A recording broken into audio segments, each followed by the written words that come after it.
the reason for that song is because we're starting a new season. So in this community, we have many different speakers, but what ties us together is what are we speaking about? And so the theme for this season is dancing with life. And so I binge watched a whole bunch of YouTube videos looking for just the perfect one, which I didn't end up finding, but I was looking for ballet meets hip hop because I was inspired by the little clip that I saw of the Olympics where they were doing that together. And sometimes in life, we have a way of being. Like we think we can move through like ballerinas. And then suddenly a partner comes into our life who's all about hip hop. And they don't work together unless you make some changes. And this is a metaphor for experiences that come into our life that are not what we were expecting, were probably not what we would have preferred. So, like Robin's talking about, she thinks she's going out to talk with a friend and create some kind of rapport, and the friend is on a different wavelength and punches her in the face. What do you do with that? She's already taken us to the ending, you forgive. But in the moment, when we have these experiences that are so challenging for us, we often don't know what to do. And so much of it depends on where you're coming from. How are you receiving this experience? There's a little formula. The first one is to me, like this is happening to me. So Robin could very easily have said, this happened to me, I got punched in the face. And she could have felt like a victim and probably did. And we've all been there. We've had things happen that just feel like they're not fair. This should not have happened. Why me? Aren't those familiar feelings? Why me? Is that a question that you'll never get a good answer to? Because when we fill in the blank of why me, it is never in our favor. It is never in our favor. We make up some story about what's wrong with us to answer that question. The next stage of it, instead of happening to me, is happening by me. Oh, I'm the creator of my reality. I create whatever I want. I manifested a new car. Look at what I can do. I have the power. Except then, when it's a train wreck, oh, I created that, and we're back to, now I feel rotten about myself again. Okay?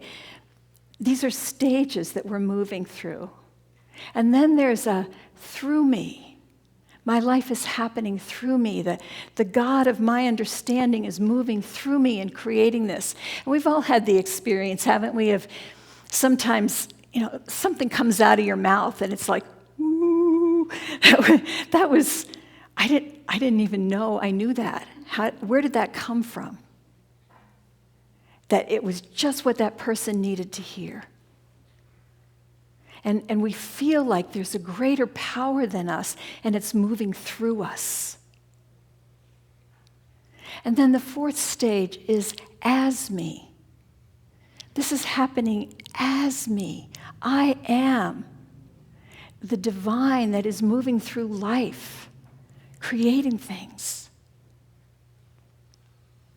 So I could probably go into a whole talk on each one of those, and I'm not going to, but that's just sort of a framework that determines what this experience is like for us. Where are we operating from? To me, by me, through me, as me. And actually there's another one, for me, which is, it's kind of on the same level as to me, but instead of feeling like a victim, we feel like a beneficiary. and it's much more positive, and we can do something with that. But today, what I really want to talk about is who are we? In unity, there are 5 principles that we talk about. And the first one is there is oneness. That's all there is. Now, we live in a world of duality.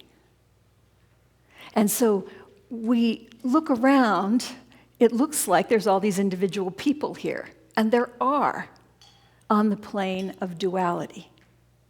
On the plane of oneness, there's only one. But these are different levels of understanding, dimensions of being. It's complicated to find the right words for it. But when we operate solely on the level of duality, then we are very much prone to victim thinking, or even one of the other levels. But it's hard to operate from just the plane of duality. So in unity, we're talking about a higher plane of existence and understanding. And what meditation does is it helps us to get into that plane of being. And when we create from there, that's when inspired flow happens. That's when peace exists in our hearts.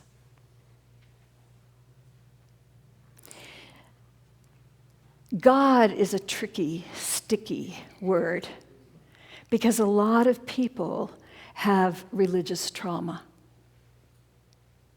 There are many situations where people have been not just not inspired in church, they have been actively harmed in church through the beliefs and sometimes through physical actions that have been taken.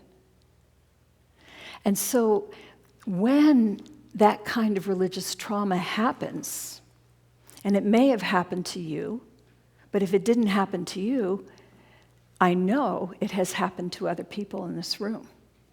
And you may or may not know who they are. They may or may not feel comfortable talking about it. But it affects their ability to have relationship with the divine. It affects their relationship to claim fully the power that is theirs to claim.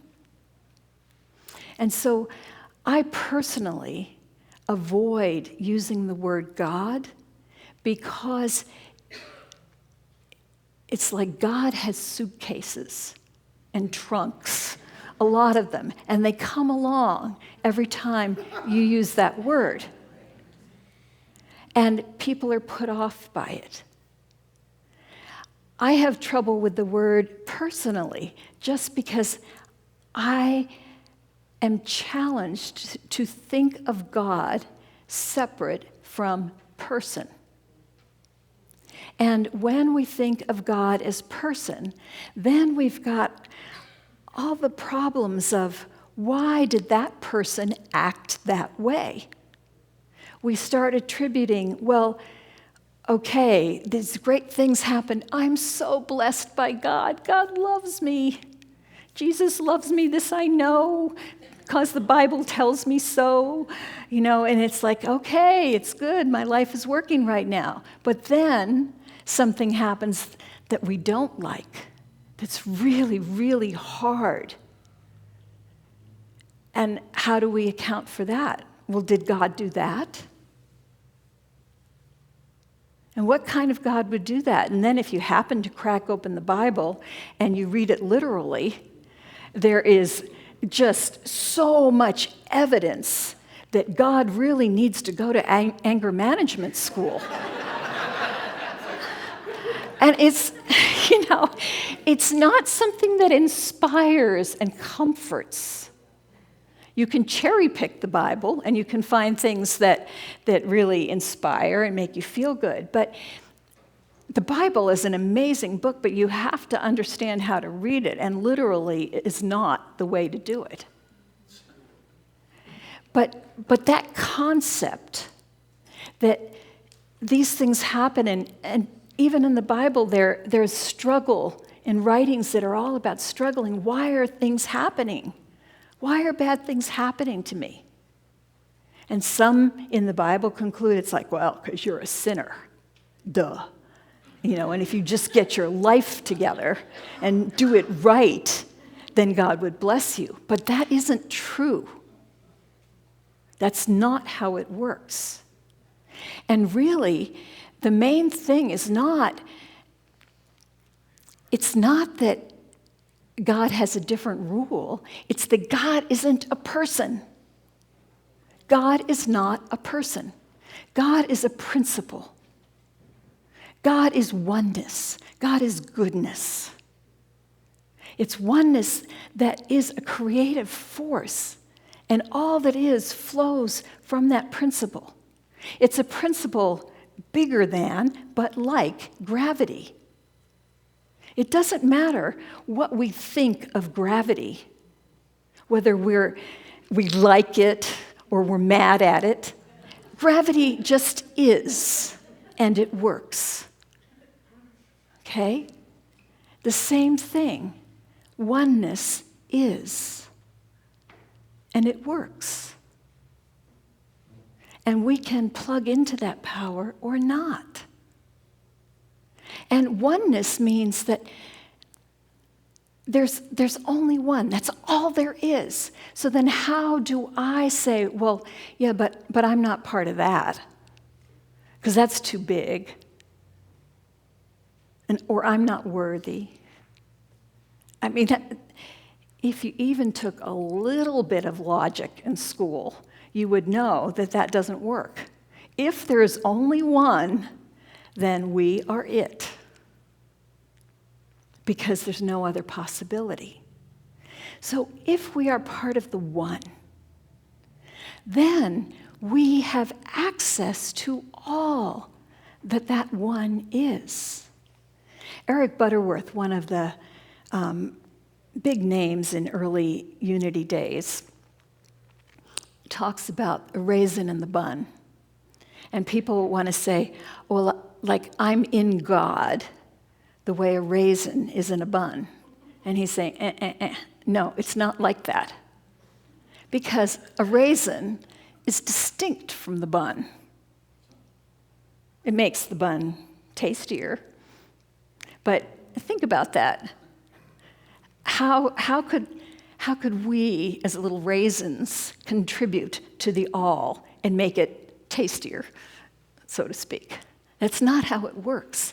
It's more, again, words don't do it justice, but for an analogy, it's more like the ocean, the wave. We are the action of the wave. We're not like a drop of water in the ocean, because you can take that out of the ocean. And even though it'll still have the same chemical properties, it won't have the power of the ocean. It's just this water that I'm holding in my palm or in the bucket or wherever I put it. But the wave, you can't take the wave out of the ocean. It's a property of the ocean. And so if we think of ourselves that way, how does the ocean happen in form? It requires waves, right? How does God, or whatever word you want to use, happen in the world? It requires us, these waves of goodness that are conscious of our oneness. That's what we're doing here. When we think about allness, by definition, it's big. And it's like, I don't even know how to interact with that. It's too big for me. But if I focus, like how you eat an elephant, one bite at a time, it's when I think of that, I can focus on a power. So we spent the summer talking about 12 powers. So, for example, wisdom is one of the powers. And I can claim, I am the wisdom. I am wisdom. And so here I am in this situation where I don't know what to do. What's the right step for me? And I can rack my brain and trust me, I am seasoned in this. And I bet a lot of you are too. We rack our brains trying to figure out ways, the pros and cons. We make lists, all of this. And yet, we could skip ahead to, I am wisdom. I am the wisdom that created a cosmos that knew how to do that. I bet I can figure out how to get my taxes done. Or whatever the matter at hand is. And what that does is when we skip from the mundane of circumstances into the I am, and we identify with these particular qualities, these powers, it brings peace. And when we're peaceful, we make so much better decisions, don't we? When we're frantic and desperate, I don't know about you, but I know those are not my good days for decision making. I'll do anything just to make it stop, whatever the chaos is. And I've made a lot of decisions that then I look back on and regret. Whereas when I'm coming from a place of peace,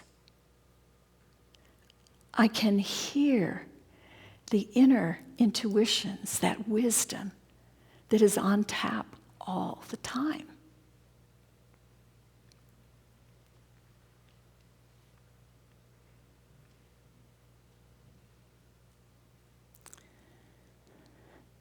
We are creators because the allness is a creative force, and we are waves of that. And so we are here to create a beautiful world.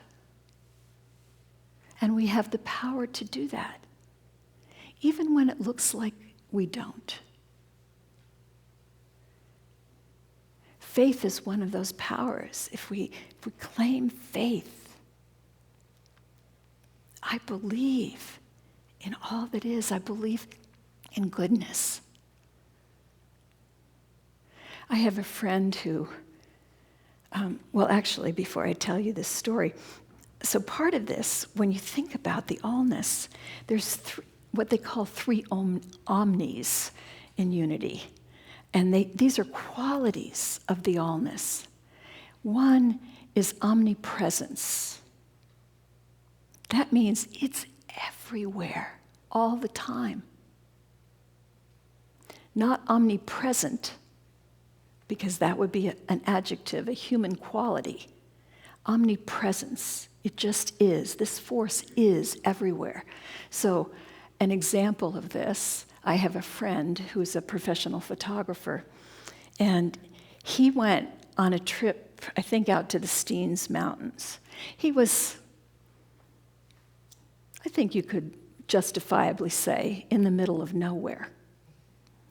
And he was going to take a picture of this, but managed to lock himself out of the truck. And when he went to get his spare key that he had on the tire, he realized it had fallen off on the bumpy washboard roads. So he had no way into his truck, and he was in the middle of nowhere. But he remembered that principle of omniscience, that power is everywhere all the time. And he just relaxed because he knew that goodness is there, it will happen. Well, soon after that, another car pulls up with these two young guys in it, and they get out, and they're going to take a picture too.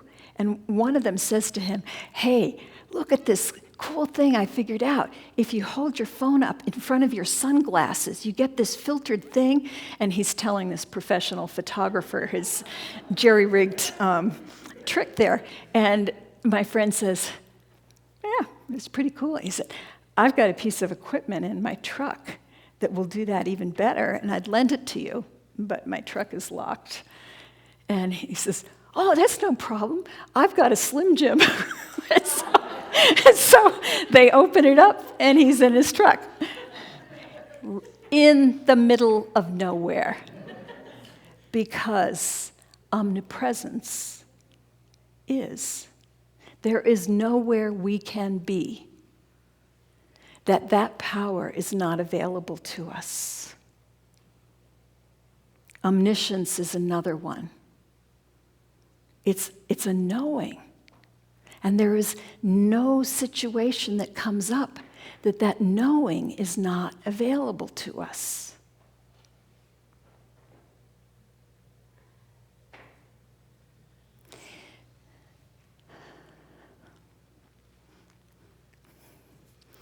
As creators, we have this incredible power to transform. We can transform whatever circumstances we have. Whatever circumstances, and we transform it through our attitudes, through remembering who we are. We're going to have a song in a minute, but before we do that, when you came in, I hope you got one of these little brown cards. Please take it out if you did. And because I know that some of you may not have gotten one, but they're out there on the table as you exit, you can get one. The words to this song are so beautiful. And I wanted you to have them as an affirmation to take with you. So I want you to read them together with me. And I'm going to read the first line, and so that everybody who doesn't have one with them, and those of you who are online, can really hear it. I change dust into gardens. Say that together. Pieces into peace. Tears into fountains. Chains into release. I am doubt into action. Vision renewed. A perfect creation unfolding in view.